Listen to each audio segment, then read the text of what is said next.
So if you don't want to use the number lines now that we just looked at all the time, which does tend to get complicated, here are some just basic rules that will work.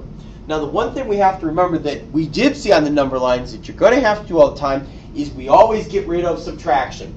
Remember, subtraction always changes into, based on what we just saw, adding the opposite.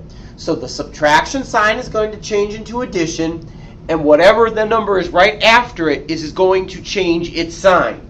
So a positive number is going to become negative, and a negative number is going to become positive. So here's some rules when we have the same signs.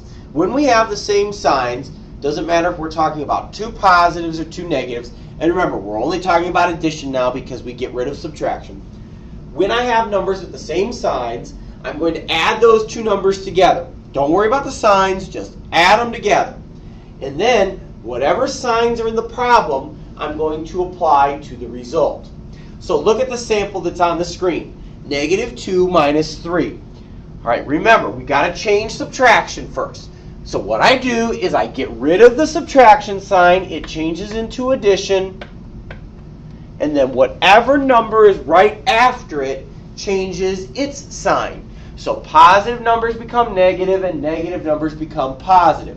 Well, since that's +3, I'm going to do opposite, which is -3.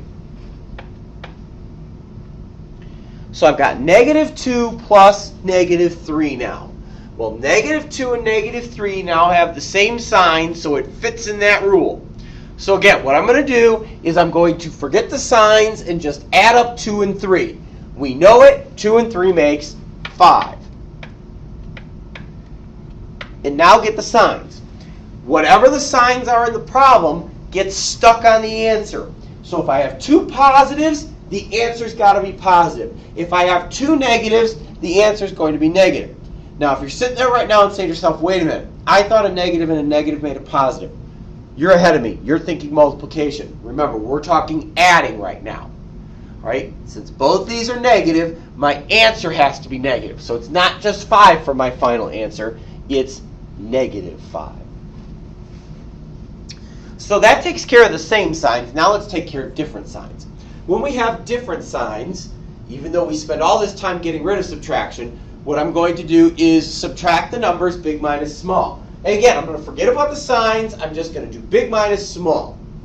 And then what you're going to do is apply the sign of the number with the biggest absolute value to the result.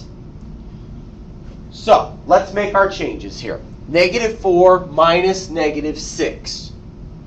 Well, again, we get rid of subtraction by changing it into adding the opposite. So the minus sign is going to become plus, and whatever's right after it changes its sign. So it's not going to be -6 anymore. It's going to be +6. So we've got -4 plus 6 here now. Okay, so now let's tackle that. We have different signs here, a negative and a positive, so we're going to subtract.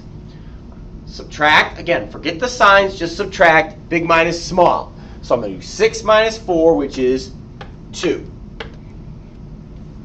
We're almost there. Now I just have to figure out what sign is going to go on 2.